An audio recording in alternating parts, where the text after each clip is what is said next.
So inner peace and world peace, and somebody said, I was really looking forward to hearing some of your ideas about, the situation that we have in the world right now.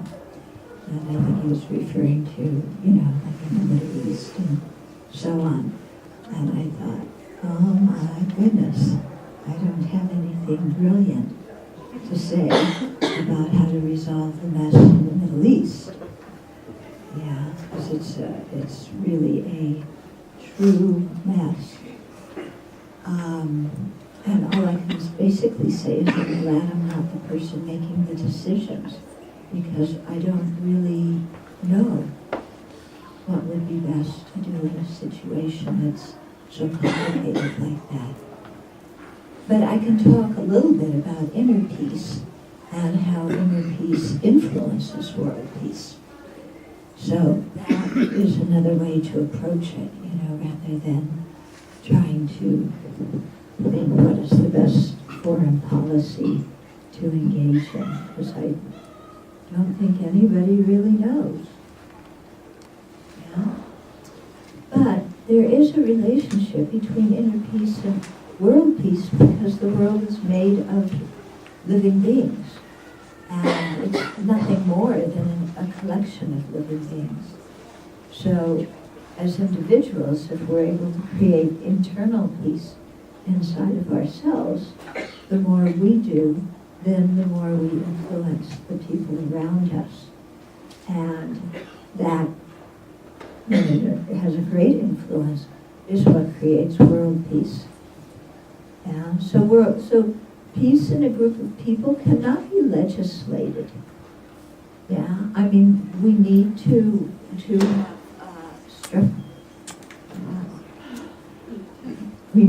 have structural reforms. We need to have good laws, but good laws and reforming simply the societal structure is not the guarantee of peace, because as individuals, as long as we don't have peaceful minds, then as a group we're not going to be peaceful. And the thing is, if we all look at our minds, when you look at your mind, is your mind like an exemplar of peace? Yeah? I don't know about you, but my mind isn't. Okay? And this is kind of Buddhist science that is telling us to, become aware of what's going on in our minds. And when I look, there's a lot of self-centeredness, a lot of greed or clinging attachment, anger, jealousy, arrogance, laziness, you name it, it's there. The Buddha said that we all have 84,000 afflictions. Yeah. So we're all equal that way. Yeah. So don't get down on yourself and think I'm worse than everybody else because I have 84,001. And don't think that you're better than anybody else, thinking you have 79,999. Oh. We all have all 84. I've never seen a list of all 84. I don't know that I'd read it, actually. It'd probably take a long time. But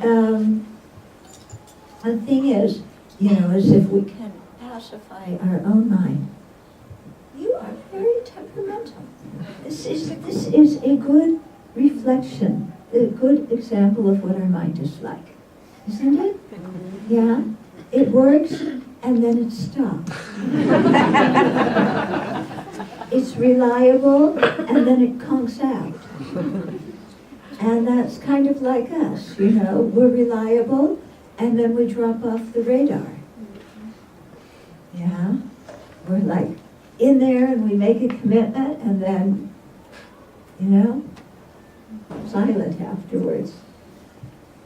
So, very unpredictable. Would you say that you're kind of unpredictable? Or that your mind, your emotionals are unpredictable? Yeah, we get up in the morning, we, have an intention.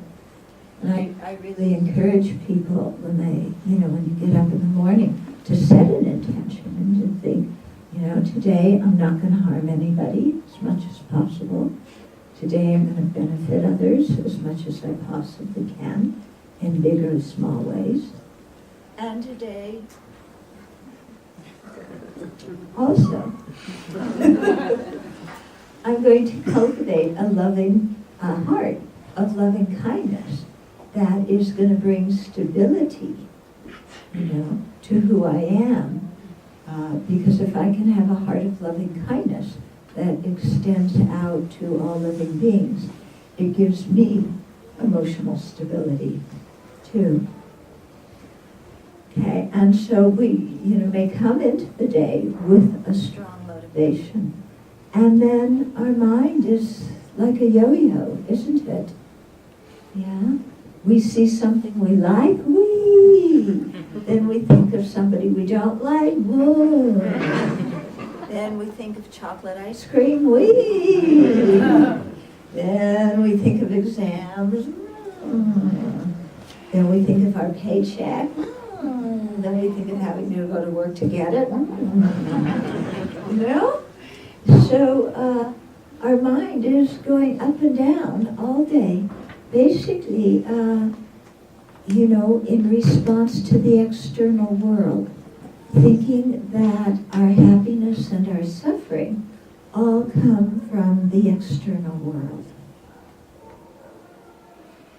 And this is perhaps our greatest mistake, is that we think that our happiness and suffering comes from outside.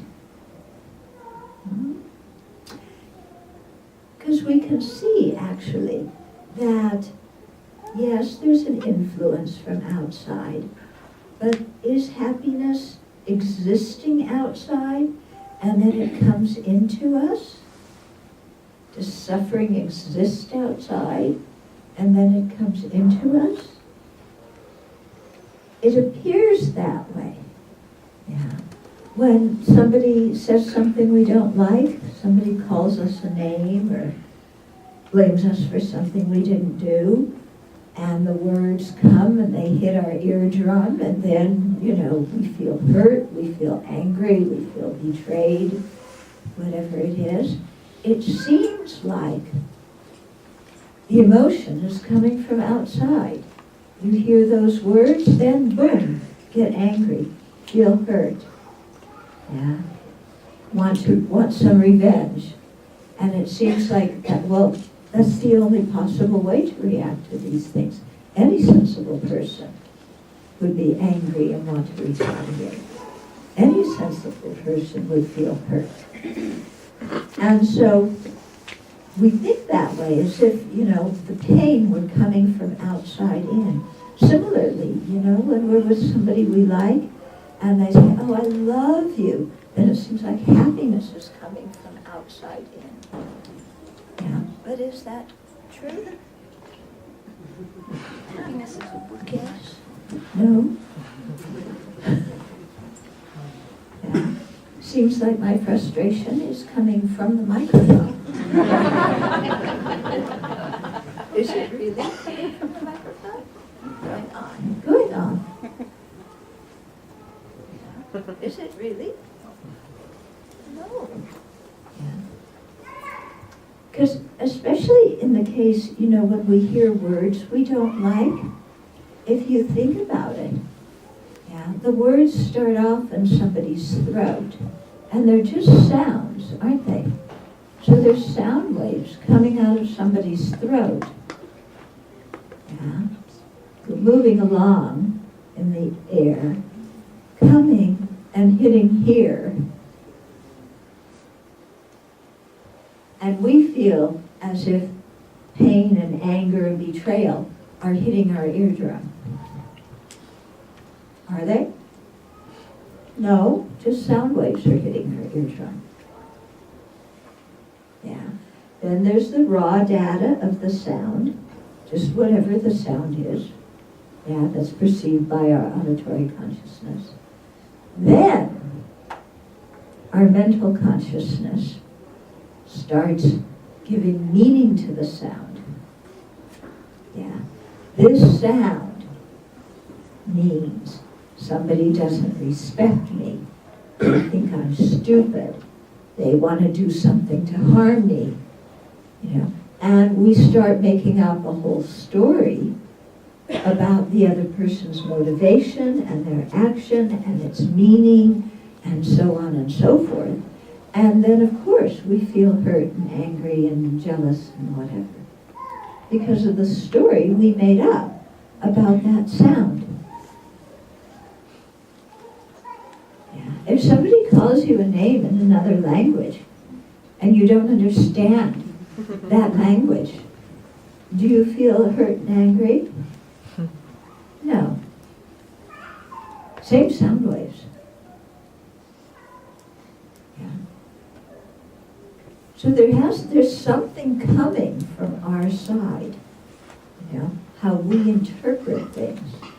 And we often have patterns of interpretation that create, that either can create harmony in our lives or can create disharmony. Yeah.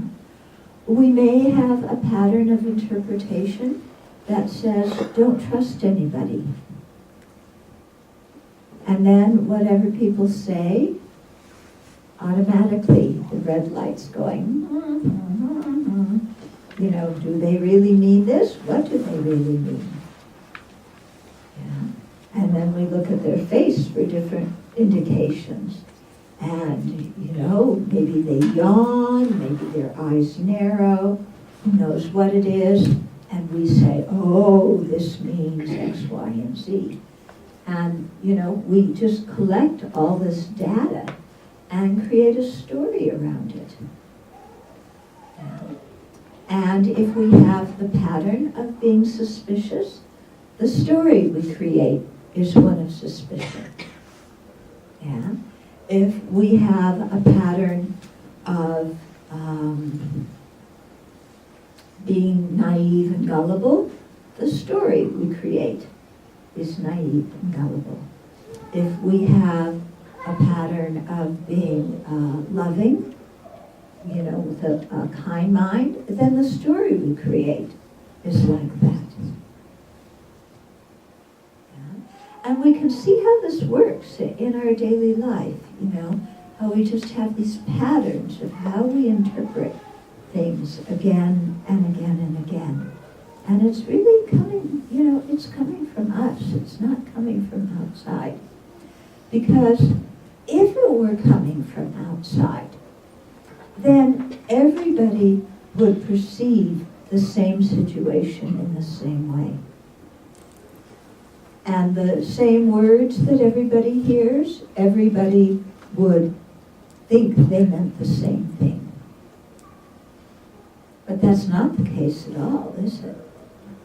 Yeah? We experience the same situations and have such different interpretations and feelings about them.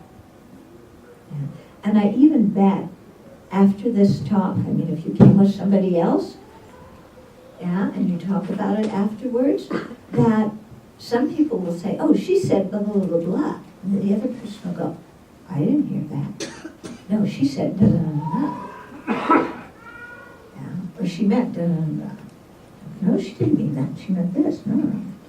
Yeah. And I even had people come up to me after talks. The one famous thing they always say is, you said we shouldn't get angry. We always say that. You said in the talk we shouldn't get angry. I say, really? That's not what I think. I don't remember saying that. You go listen to the tape and see if I said we shouldn't get angry. What I will say, it's on the tape, is anger comes, and then we have a choice.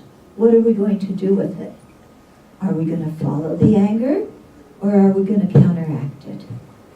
We have a choice. We can be miserable if we follow our anger, We can bring peace in our own mind if we counteract our anger. That's up to us. That's what I do say. But I don't say we shouldn't get angry. Because telling somebody what they should or shouldn't feel doesn't work. How can you tell somebody you shouldn't feel that way? Whatever you feel, you feel. But the thing is, do we want to continue feeling that way? Okay? So, certain sound waves hit our ear. We build up a story. We're angry. We're hurt. We want revenge. We think anybody who's a reasonable person would want to get even and would feel exactly the same way I do. And then, do you ever stop and ask yourself, am I happy? When I'm in that frame of mind and I think somebody's attacking me and I want to go and get him, am I happy? Are you happy when you're angry? Anybody here happy when they're angry? Anybody like being angry?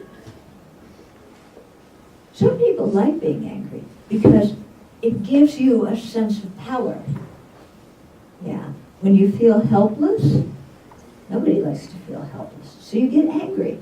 Then your hormones, your adrenaline start going. And you feel, oh, I'm big, I'm important. I'm angry. I have some power. Yeah? What kind of power is that? I mean, okay, you might have the power to clobber somebody, but so what? So what? What good is that kind of power? That doesn't do you any good. In fact, when we're angry, we're not in control at all. Our anger controls us. When we're angry, we become a victim of our anger. Yeah. Anger is so deceptive because it seems to give us some power, but it doesn't. It's a very false power because we have no control over our mind, no control over our actions when we're angry. When you're really angry, think about it. Do you have much control over what you say when you're really angry? When you're really angry, do you say things that the next morning you go, oh my God, how did I say that? Does that happen to you? Hello? Does that happen to you? When you're angry, do you say things and then afterwards go, oh my God, what did I say? Yeah. And who did you say the most horrible things to? A stranger or somebody that you really care for? Who do you say the worst things to? People you care for. Somebody you care for. Isn't that dumb? Yeah? What do you think about it? Yeah, isn't it dumb? The people we care for the most are the people we dump our garbage on and get angry on and criticize and dump and blame. And they're the people we care about the most. Isn't that dumb? I mean, it's totally irrational. The people we care about the most are the people we care about the most. Or when you care about somebody, you act kindly to them. But we don't. We just think, well, there's so much a part of me. They said they loved me, so they got to take it. Yeah, you love me? Then I have a right to dump all my bleh all over you. And you just have to bear it because you love me.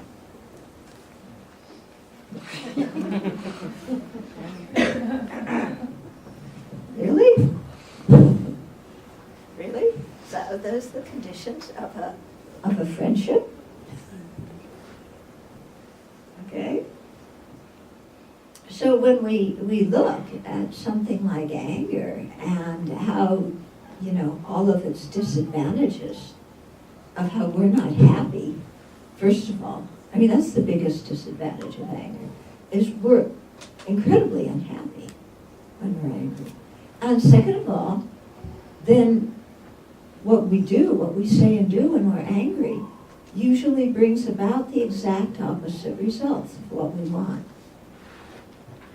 Yeah? Because if we're angry at somebody we care about and we criticize and blame them, do they say, "Oh, I love you even more than ever"?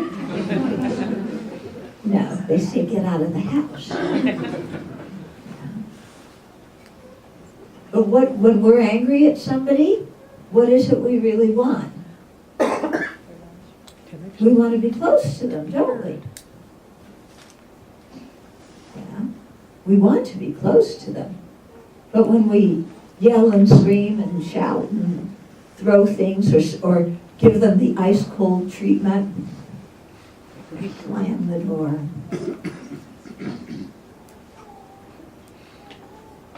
Yeah, do you remember those family dinners where nobody talks? Oh, aren't they wonderful?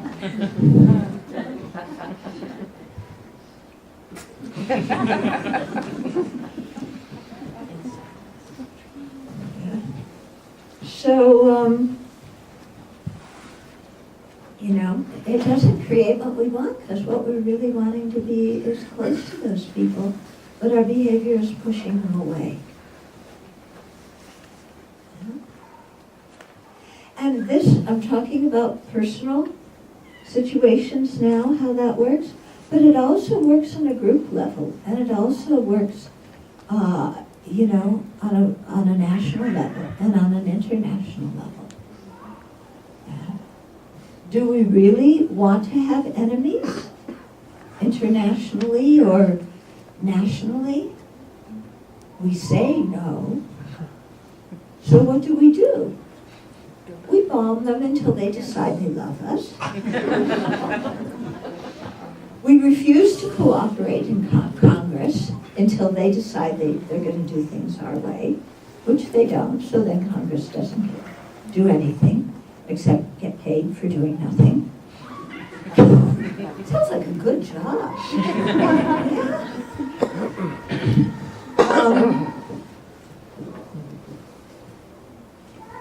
Yeah. So we really have to ask ourselves, if what we're wanting is harmony and communication, are we acting in ways that create harmony and communication? Or, when we're under the influence of our anger, when we're under the influence of our arrogance, or greed, or whatever, are we creating the cause for the opposite types of relationships? Yeah? And I think, like I said, I think this works on a national level and international level also, And I would love for people in Congress to hear a Dharma talk and to really begin to think, am I acting in a way that's creating harmony? By yelling and screaming and blaming and accusing and exaggerating. Is that creating harmony? No. Then what is it I really want? Yeah? So, okay, some people like the drama. Yeah? Some people in interpersonal relationships, they love the drama. Crying, fighting, throwing things, making up, making love, crying, shouting, throwing things, making up, crying. Some people enjoy that. Really? No, it gives them something to do. It gives them some feeling of existence, but I don't think people really enjoy that kind of thing. Yeah?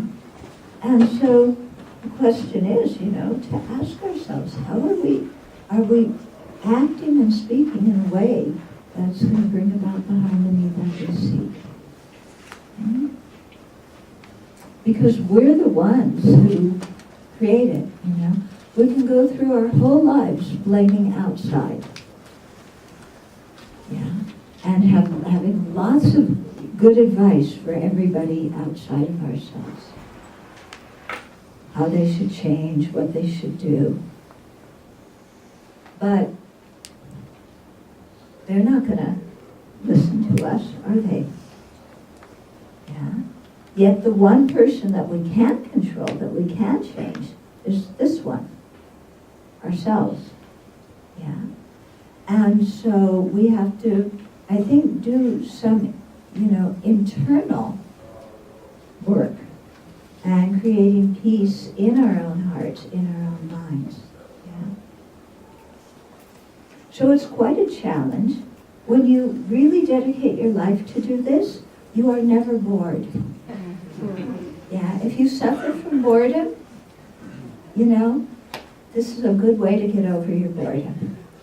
Because when you really look at your mind and the kind of thoughts that we have, and you do this kind of internal questioning, and when we try and change our mind, change our mental habits, change our emotions, then you never ever get bored.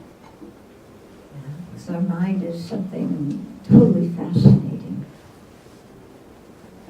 Okay? So people may think, well, how do we change our mind? I'm angry, I'm furious, what do? Do I just sit there and stuff it all down and say, she said I shouldn't be angry? Is that what we do? Is stuffing your anger down and telling yourself you shouldn't be angry, is that how to counteract anger? It doesn't work, does it?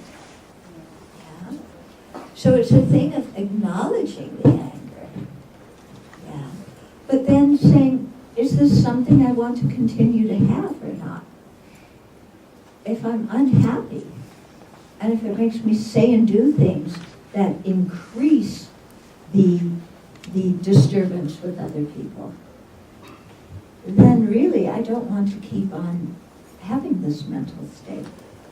Yeah. So that's the first step, deciding that you really want to change it. And then, figuring out how to change it. And this is where the Buddha was really amazing in terms of giving us antidotes to anger and ways to look at situations to help us overcome our anger. And some of the things that I found very effective is, well, one of them is thinking that whoever it is that's making me upset is actually suffering, that they're unhappy. Yeah. Usually if somebody's doing something that I get angry at, I think, oh, they're mean and they want to harm me. But actually it's not that. Rather, they're unhappy and they're suffering. Because if they were happy, they wouldn't be acting like that. Would they? Yeah? Do you think about somebody who totally drives you crazy? Yeah? If that person were really happy, would they be saying and doing the things that drive you crazy? No. They'd be acting in a totally different way. It's because they're unhappy that they're acting like that. Did you ever think of that? Even on an international level? Did you, it's kind of shocking to think, if you take ISIS, for example, and think that all those people, who are doing what they're doing, that they're unhappy people. Yeah? You ever thought about that? How unhappy somebody must be that going to another country, fighting a war, beheading people, they think that's going to make them happy. Something's really confused in their mind, isn't it? Yeah. Some incredible kind of mental suffering or physical suffering, whatever. Because if somebody's happy, they're certainly not going to act like that.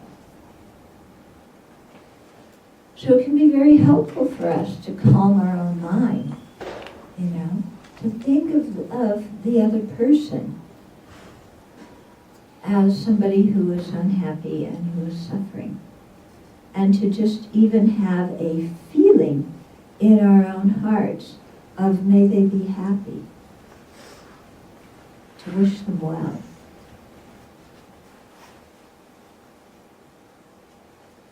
Yeah. I'm sure somebody's going to throw a tomato at me for saying that, to have a mind that wishes all these soldiers in ISIS well. But really, hating them isn't doing any good, is it? Yeah. Wishing somebody well doesn't mean that you want that you wish them to have everything they think they need to be happy. Okay? Maybe I should say that again. Wishing somebody well doesn't mean that you wish them to have everything they think they need to be happy. Because sometimes people, what they think they need to be happy is not what's actually going to make them happy. Okay? So wishing somebody well, doesn't mean that, the guy down the street who is an alcoholic and thinks another bottle is going to make him happy, that you wish him to have an unlimited supply of booze, for example. Okay? When we wish others to be happy, we're wishing them to be free of whatever the internal pain is that's causing the external action that is actually sabotaging their own happiness.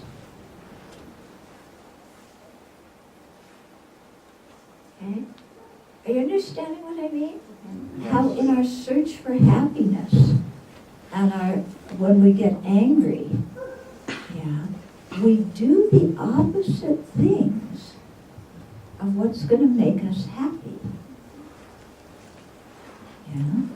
So when we see people who are acting in ways we don't agree with, acting in ways that are damaging, so you're able to look in their heart and see that they're unhappy, and to wish them to be free of the unhappiness inside of their heart, which is actually the thing that is causing the physical and verbal behavior on the outside. And I think this is really the key to getting along with people, is if we can really have that feeling of loving kindness, wanting them, loving kindness and compassion, wanting them to be free of the pain in their own hearts, and wishing them to have a peaceful mind. Because if they had a peaceful mind, if they had a mind of loving compassion, then they would be acting in a very different way. Just as when we have a mind of loving kindness and compassion, we act in a very different way. Okay. What's difficult for us in having this thing of having loving kindness and compassion is that often we have strings attached. Okay? I love you. I want you to be happy. As long as you do A, B, C, D, E, F, 2,514, 2,515, we have strings for our loving kindness. Many strings attached. And we have expectations. Oh, if I'm going to have an attitude of loving kindness for you, you better come through for me. And those kind of strings really get in the way of our actually caring about other people. Because what's always going on in the back of our mind then is, when am I getting my payback? Yeah. Do you have that thought sometimes? The back of your mind when you're nice to somebody? Yeah, we're among friends. We can. Yeah. I did something really kind for that person. I hope they remember that. Yeah.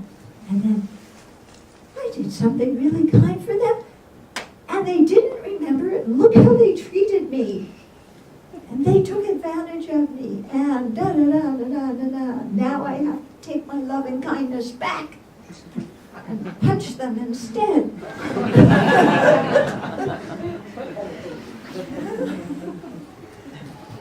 So the idea behind loving kindness is that there's no expectation on our side to receive anything. And that the process of being kind, that the process of having a loving heart is its own reward.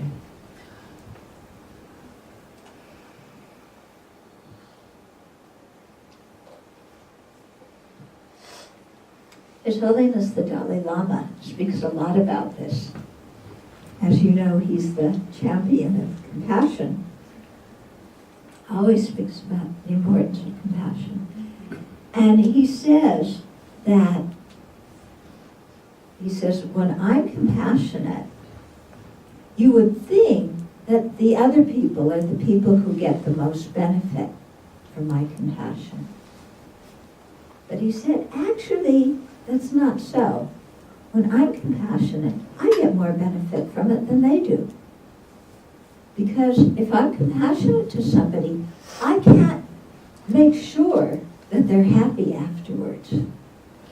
They may like my compassion, they may not notice it, I can't control. But when I have a kind heart, I feel that, I experience that. That benefits me very directly. So even though with compassion, you're putting the focus on the happiness of others, what's actually happening is the major benefit is experienced by ourselves. Yeah. When we put strings on the attachment, it's a setup for pain.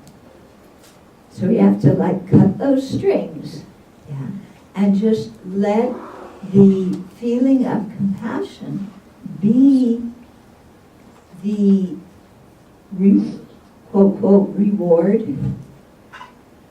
in itself, to take delight in feeling that way, because it's true, isn't it? When we have a kind heart towards others, we feel happy, don't we? Yeah. I mean, just think, when you feel angry, yeah, when you even say the word anger, can you feel how your body tenses up? Yeah, the body just, anger, kindness, I mean, even in your body, you think kindness, you say kindness. Yeah, the physical sensations in your body change. Yeah? And so to keep creating that heart of kindness. Yeah. And what's the reason for creating the heart of kindness? Why should we be kind to others? And how can we be kind to others? Yeah. Why? Well, first of all, others are exactly like us. They want happiness, they don't want suffering. Yeah? If I say I want happiness and don't want suffering for myself, yeah, then I want to be kind to myself. I want to care about myself. And other people are exactly like that, saying, I want happiness. I don't want suffering. So that, in and of itself, is a good reason to wish them to be free of to be free of suffering and to have happiness, because they're exactly like us. And there's no good reason why our happiness is more important than anybody else's, or why our suffering hurts more than anybody else's. Yeah? When we really think about it, There's no good reason, is there? Yeah. There's this parking space. I want that parking space. I'm going to get in that parking space before the next person. Is there any reason why we deserve the parking space more than somebody else? No? Yeah. If you have a big mind, no, there's no reason. We both equally want it. Can you imagine? Can you imagine being in the parking garage and letting the other person take the parking space?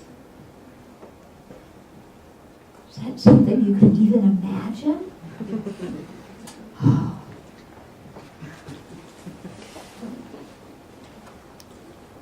But that could feel very good, even if you had to walk a little further. That's okay. Walking is good for you. It makes you healthy.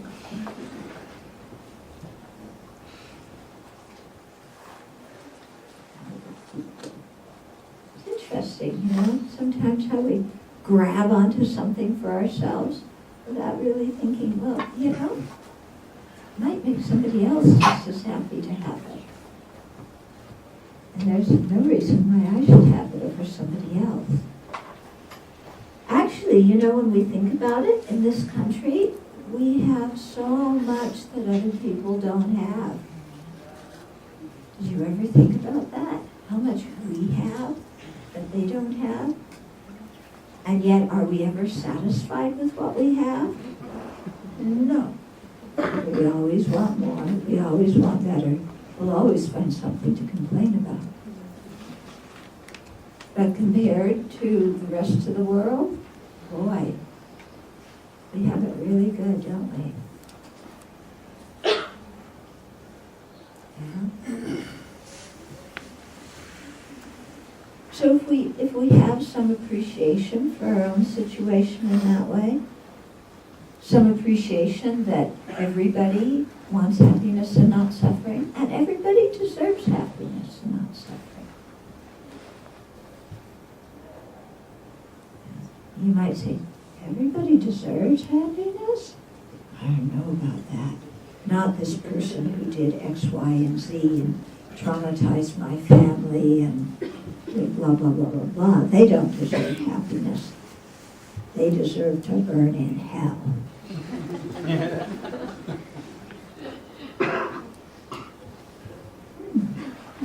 You sound like a really nice person. Yeah? When we have that mind that wants somebody to burn in hell, who is suffering? Ourselves. Ourselves. The other person is off doing whatever they want to do. We're sitting there holding on to our grudge, being totally miserable. Yeah?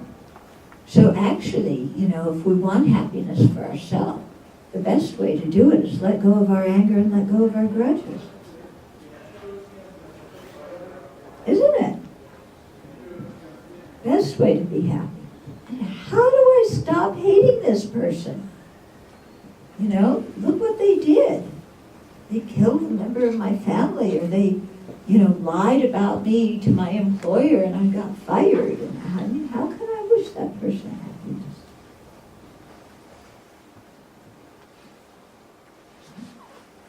Well, because they're suffering.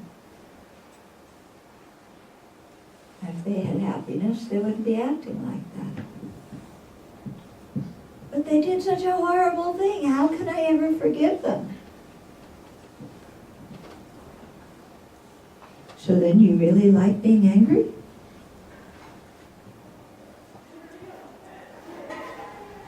When we don't want to forgive somebody, it's tantamount to saying, I get so much pleasure out of being angry. Hatred brings me so much reward. What? Huh?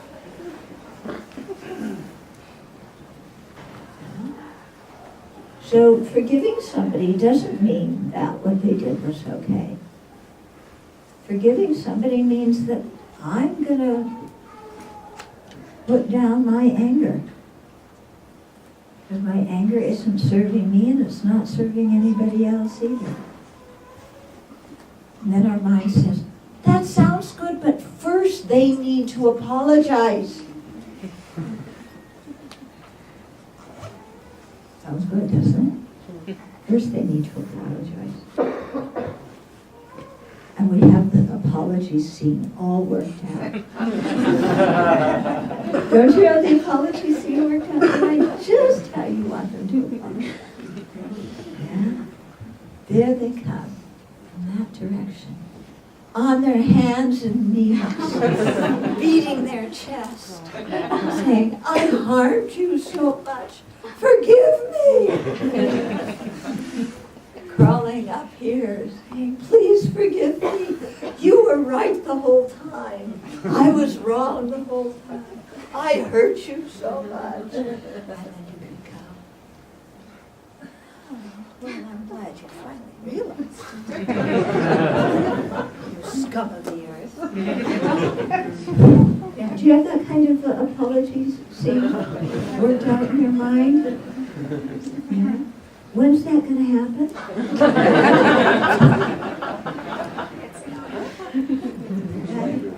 How likely do you think that is that that's going to happen?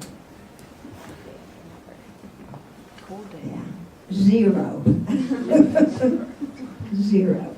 When we think that they need to apologize before we forgive, we are making ourselves into a victim.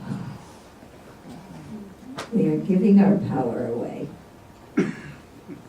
Because we're saying, I can't be happy until you apologize. Isn't that giving your power away? Isn't that stupid? Yeah? They're doing what they're doing. Whatever they did is finished. The past is not existing now. Let's put our anger down. Let's create something better in the future. Rather than carrying around a backpack, which we put bricks in every time somebody does something we don't like.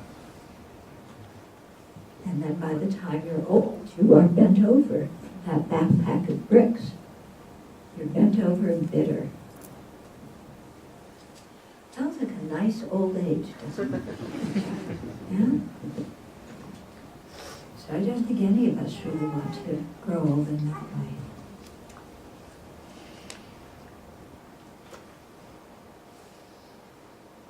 So, maybe we can have some discussion. You have some questions? You have some comments? Yeah.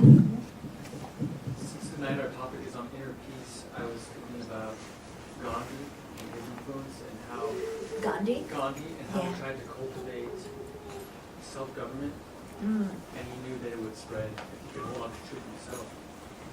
And I think his form of what's called satyagraha, holding on to truth. Did you speak a little bit Yeah, louder? sorry. You think of his soul force, his self-governing philosophy is very similar to the inner peace you're trying to cultivate. Yeah. I think Gandhi was, very much the inner peace and, changing society non-violently. Yeah. But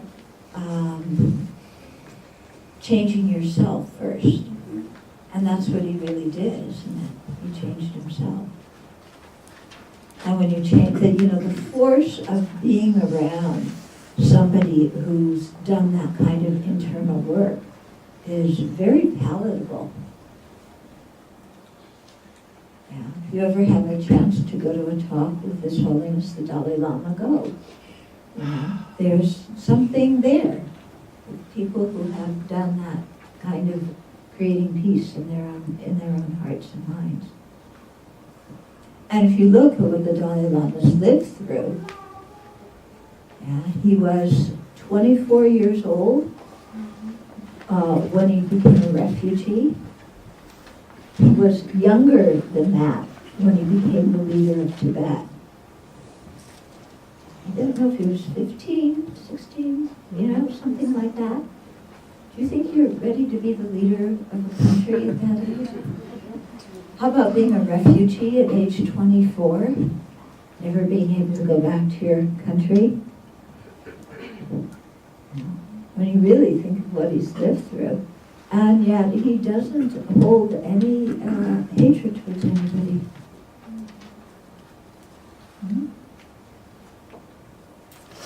Yeah.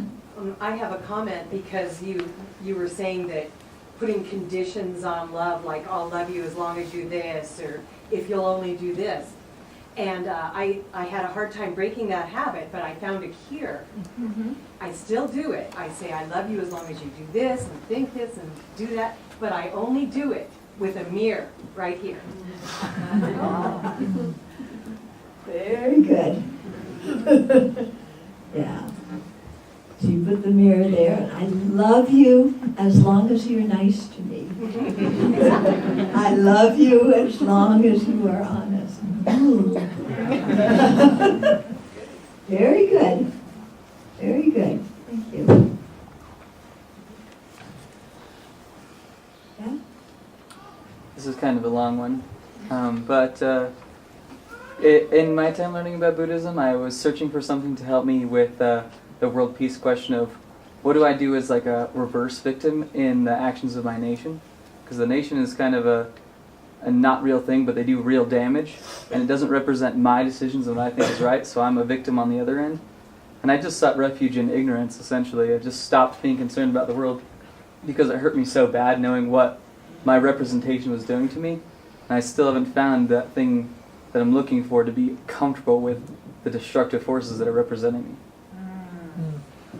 Very good question. Anybody else feel the same way he does? Yeah? Yeah.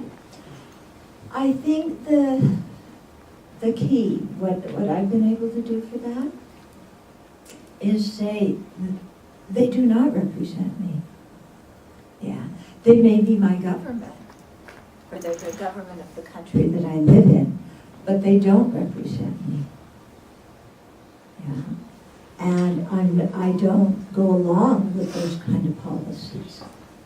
So to be very, very clear from my side that I don't condone, okay, when the government does things that I think are good, yes, I'm happy about that. When they do things that I think are really harmful, they don't represent me. Yeah, they don't. I can keep my own mind free. Yeah, despite them governing, I can keep my own mind free. I don't have to make my mind like that. Does that make some sense to you? Yeah, I've tried something similar, but I always fell back to, I still support them in everything that I do. Every time I purchase something, every time I walk the road, I'm supporting them, and they're doing whatever they want. No, don't see it. Not every time you buy something, every time you walk the road. That's not true. That's not true. Also, because if you have the freedom to be who you want to be, and you have the freedom to be a loving and kind person, and to embody the values and the principles that you respect and honor, and you have the mental freedom to do that and be that, no matter what the external situation is. Nobody can make you into a victim. Yeah. In the people that you are around, that you contact every day, you can create happiness in those people. Yeah. The people in Washington can do whatever they're doing, but the person that is sitting next to you on the bus, or the person in your family, or in your workplace, or in your school, or whoever you come in contact, those people in Washington are not in direct contact with those people. You are.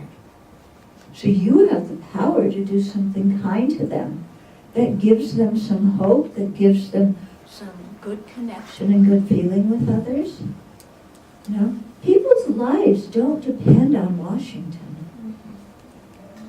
Yeah, they don't depend on, you know, on Olympia or in Boise's the capital, isn't it? Yeah, our lives go beyond the capitals and the representation. Yeah. And who we are and who we contact on a day-to-day basis is very important. You know?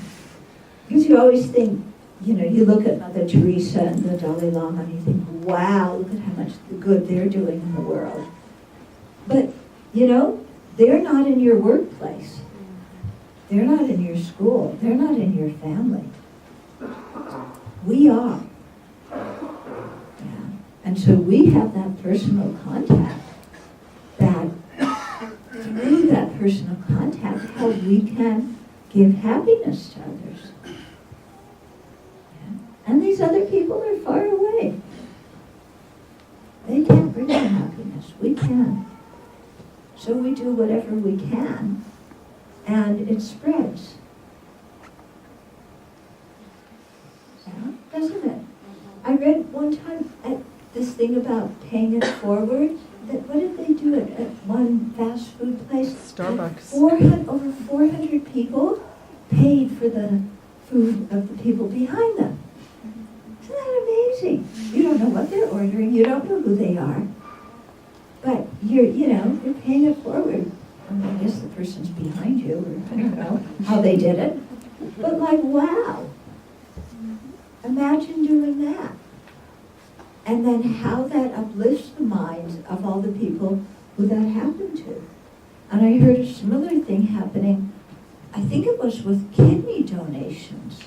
Some kind of organ donation. Somebody helped somebody, and then another person that knew that person helped somebody, and then, you know, it went on and on with different people donating kidneys for people who had renal failure. It's like, wow, how incredible. How amazing. How many people benefited? How many people came out of that feeling, wow, there's goodness in the world. Yeah. Washington can't make you feel that. Can they? Yeah. So, you know, we have to embody what we want the world to be. Yeah. And not wait for somebody to legislate it or make sure everybody else is acting like us. When's that going to happen? When's everybody else going to, you know, act the way we think they should act? Forget it. Yeah. But we can do what we want to do. And we have that freedom inside of ourselves. You know, even you're in prison, even you're in, you know, who knows what kind of situation. Yeah, we have mental freedom if we know how to work with our mind. And that's why I think meditation practice and spiritual practice is so important, because we have to learn how to work with our mind.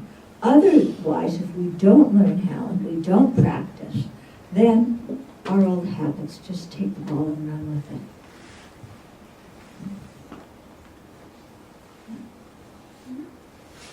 On your issue of anger, for me personally, I see anger as a very, very good thing.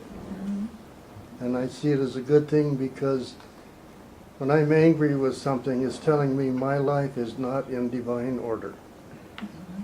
And then I realize if something out there made me feel this way, what I have to change is me. And if I change me, then my world changes. Very much. If you change yourself, your whole world's going to change, for sure. And you know that when you're angry that you're unbalanced. Yeah? So the way to be back in balance is in here. Yeah? Hi, I was struggling with understanding why people don't want suffering. Why people don't want suffering? because it hurts. Do you think people want suffering? No, it seems obvious, but it seems confusing how to explain it. Why people don't want suffering is because suffering hurts. Yeah? Suffering makes you feel lousy. Nobody likes feeling lousy. Nobody likes feeling unhappy. Yeah. Sometimes we get a lot of ego thrill out of suffering. That's true. Sometimes when we're suffering, we make a big deal about it, and then we feel there's this very strong sense of I, and I exist because I'm suffering. But that's a false sense. Yeah, that's very false. Yeah, there's a strong sense of I exist, but that's a false sense of I. Yeah, because we can see that when we sit and we're peaceful, there isn't that strong sense of I. There's a sense of peace inside and an appreciation for that peace.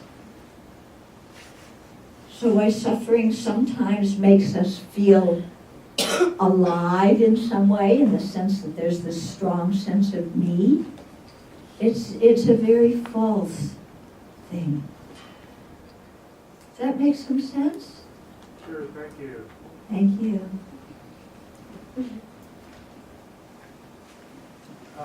I've read recently the Dalai Lama's book, The Consciousness of the Atom.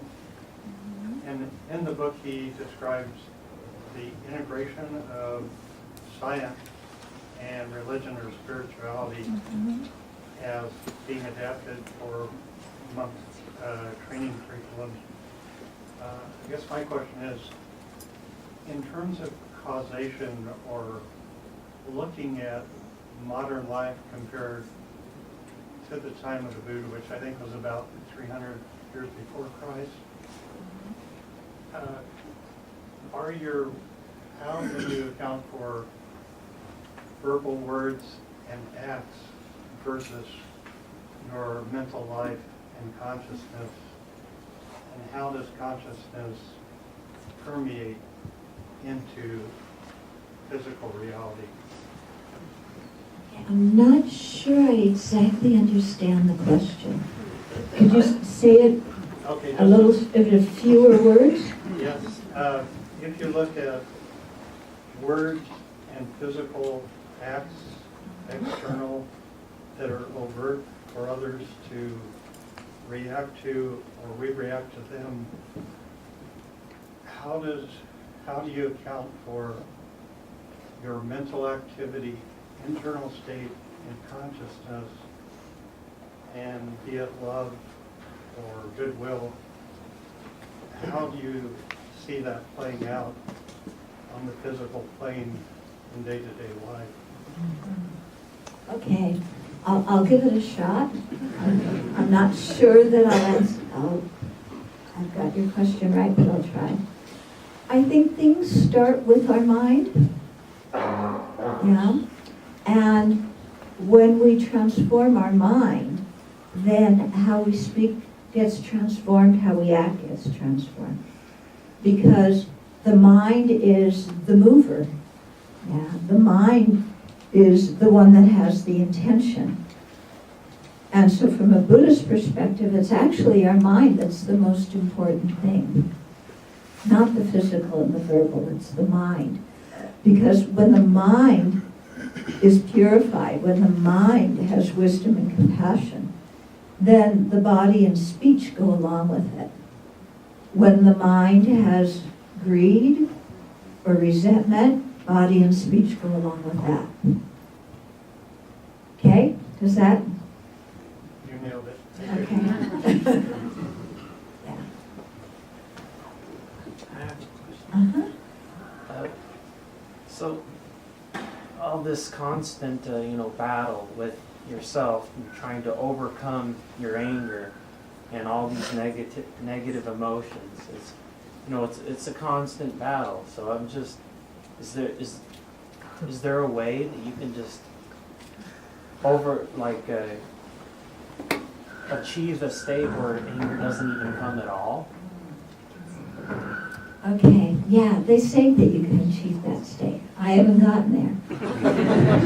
But I can tell you I'm a lot less angry than I used to be. It's just, so basically that's pretty much the goal of life, is just to achieve that, right? A non-stop. Yeah, I mean, I would say the goal of life is to develop wisdom and compassion, and then to share those with as many people as possible. You know, to act in compassionate ways, to act in wise ways, to make our lives meaningful for other living beings. Now, to do that, we do have to look at all these crazy emotions that we have. Yeah? Rather than see it as a battle, some people see it as battles. There's an Indian sage called Shantideva, and he's described it in terms of like a battle. Yeah.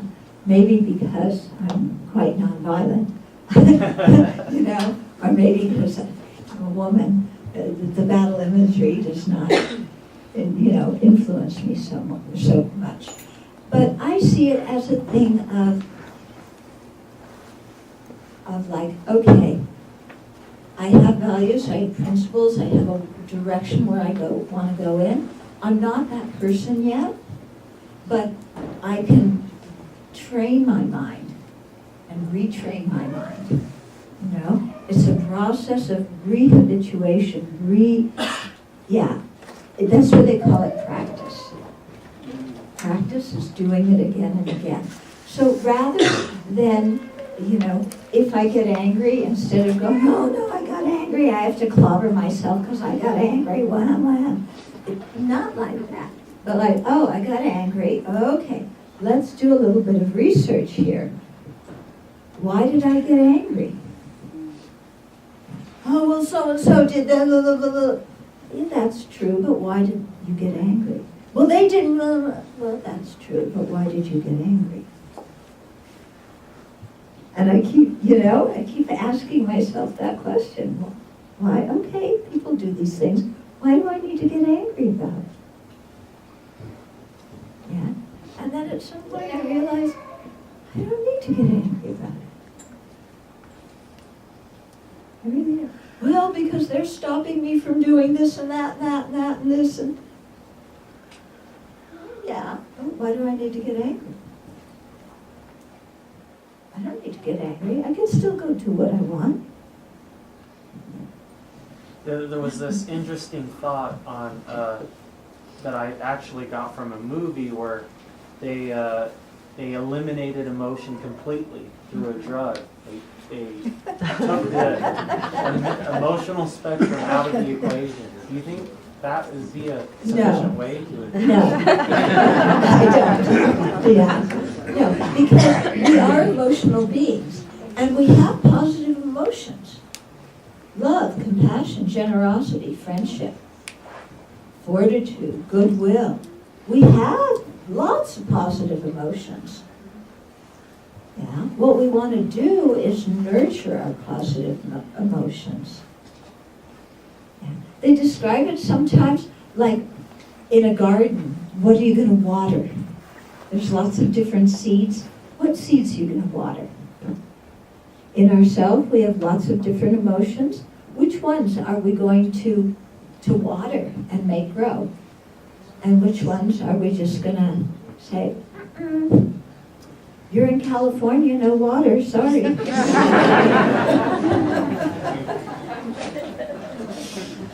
Yeah? And it's a thing of mental training. And if we do the mental training, you know, because causality, causes create results. If we create the causes, the results are going to come. Yeah? Saying to ourselves, oh, the causes are too difficult. That's shooting ourselves in the foot. Yeah, if we create the causes, the results are going to come. If we don't create the causes, then let's not complain when the results aren't there. If they're the kind, you know, if we're wanting good results. Yeah, we have to create the causes.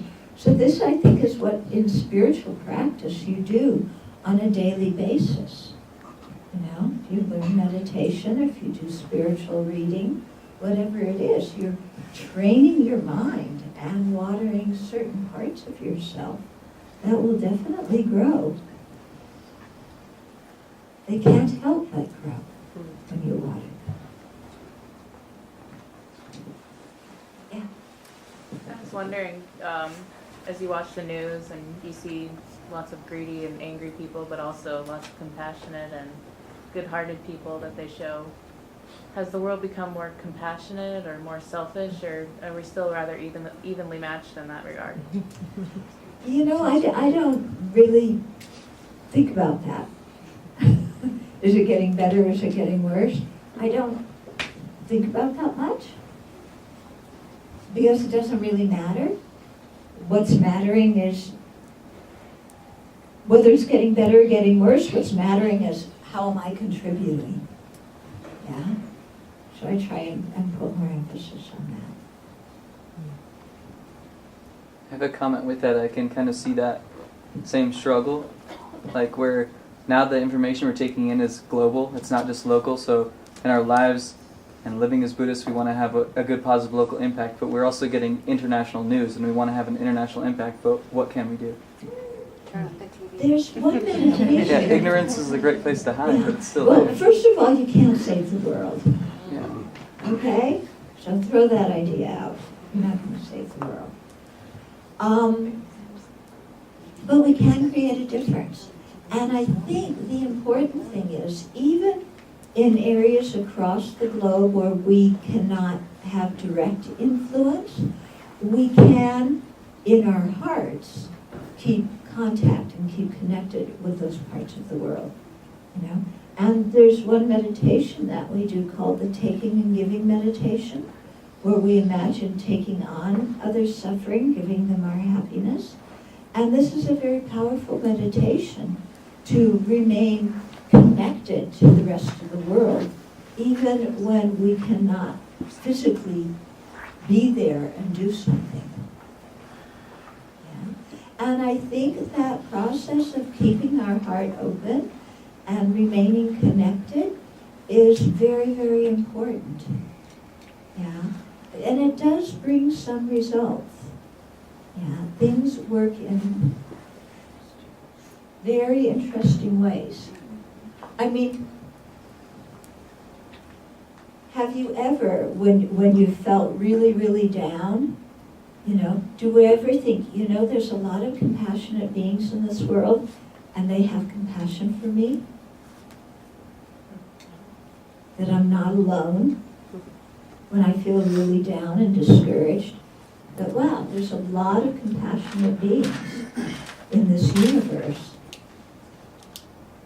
And whether they know me or don't know me, they have compassion for me also. Yeah. And when you think, oh, really? There's people out there that I don't know who have compassion for me? Well, why not? Why not? Yeah. Then that changes us, doesn't it? It changes us. Then it opens our heart. It makes it easier for us to give compassion. I remember many years ago a friend told me that when she was a teenager, she felt very, very depressed, completely, horribly depressed. And you know how teenagers think about suicide and so on. And she said she was walking down the street one day and somebody else was, you know, passing by and just smiled at her, like a real smile from the heart. And she said it just completely blew her away. And that was the point of starting to get out of her depression. Yeah? Somebody smiling at her when she walked down the street. Somebody smiling from the heart. Yeah? We don't know the impact of our even small actions on others.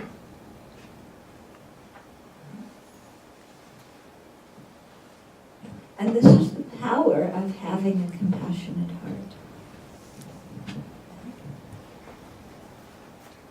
Your actions should never have that kind of an impact anyways, because you shouldn't let other people's actions influence you, right? Happiness has to come within. Yeah, we want to cultivate happiness from within. But when somebody's giving us, when somebody's sharing their internal joy with us, that's accepted. Yeah. When somebody's dumping their stuff on us, that, leave it like rain on a raincoat and let it slide off.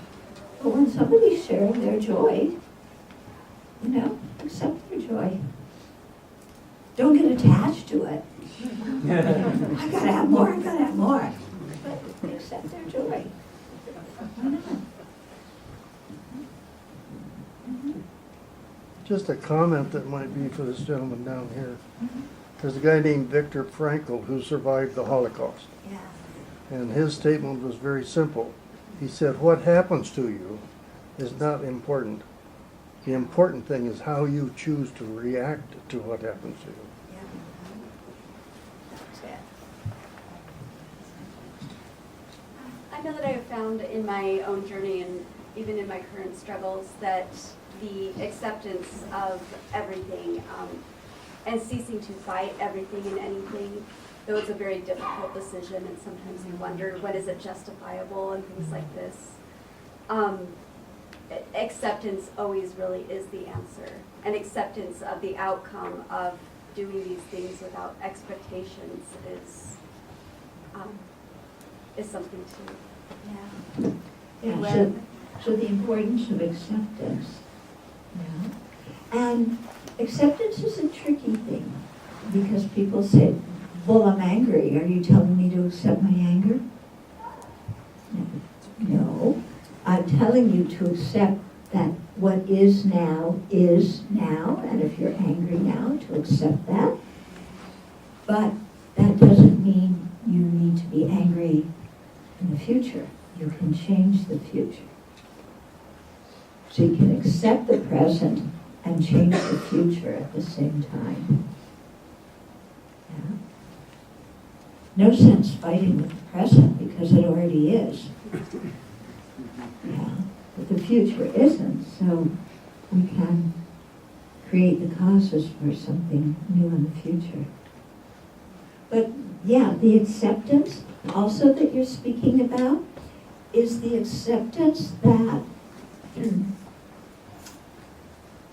that counteracts unrealistic expectations.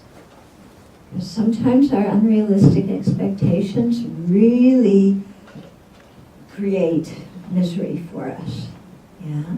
We have an idea in our mind of what things should be and who people are and what's going to happen. We've never even bothered to check with everybody else if our expectations are reasonable or not. But we just have them. And then when other people don't live up to our expectations, we feel angry and betrayed and let down and so on. But the thing is our false expectations, our unrealistic expectations. Yeah. For example, like expecting your friend always to be there for you. Yeah. Somebody came up to you and said, okay, we're young now, I expect you always to be there for me. What would you say? Goodbye. Okay. If you're young, you'd say okay. Yeah. Yeah. And then you realize after a few years you shouldn't have said okay. Yeah, because it's unrealistic to expect somebody to always be there. It's unrealistic. So when we accept what actually is possible, then we have far fewer problems of being disappointed when the impossible doesn't occur. What if you change that word expectation to hope? Okay? Hope, I think, is something good. Yeah? But I see hope as different than expectations. Because hope means you're hoping. Expectation means you're expecting. That's my point. Yeah. Right there, you got it. Oh, I see, okay, I see what you're saying now, yeah. So if you're saying if you change it, Yeah, if you say, I hope, I hope it will go this way. Yeah, so if you say, I hope it will go this way, recognizing that as soon as you have a plan, you know what won't happen. Disappointment's a lot less. Yeah. But isn't it true? As soon as you have a plan, you know what won't happen? Yeah. Yeah, how many times do our plans come out exactly as we thought they would? No, you don't. Never. So, to have some flexibility instead of our mind glomming onto something and holding on, it's got to be this way because I think it's supposed to be this way.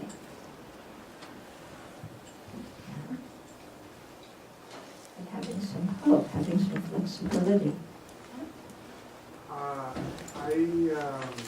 I was curious, when someone understands emptiness, why are their actions ethical? Okay, so when we talk about emptiness from a Buddhist viewpoint, emptiness doesn't refer to nothingness. Okay, it does not refer to nothingness. What it refers to is understanding that everything is dependent on everything, on other factors, that nothing is independent, that things arise and cease depending on causes and conditions, things exist depending on parts, depending on this relationship with our mind, and so on. So when you understand emptiness, you understand dependence very well. When you understand dependence well, then you're going to live an ethical life. Yeah, because when you create good causes, you're realizing, or when you put it this way, when you want good results, you're realizing they depend on good causes. And that happiness comes through wholesome, virtuous causes, and so then you will live an ethical life. I think of what he's speaking on, the emptiness, it was in the teachings of the Diamond Sutra. And emptiness means there's no egocentricity. Yeah. And it's like the candle flame, everything's interconnected. That level of emptiness. The candle flame what? Similar to like a candle flame, everything is still, interconnected. Wait a minute, I got lost with the candle. Okay, everything's the candle. So a candle, when a candle flame is tranquil, there's no disturbance. Yeah. So that's kind of the emptiness that is kind of spoke of in the Diamond Sutra, that humans can feel that emptiness. There's no expectation, there's no selfishness. Yeah. Right. Okay, yeah. The more we understand emptiness and dependence, okay, the more we eliminate the wrong conception of ourselves. Okay, and that wrong conception is the one that says me.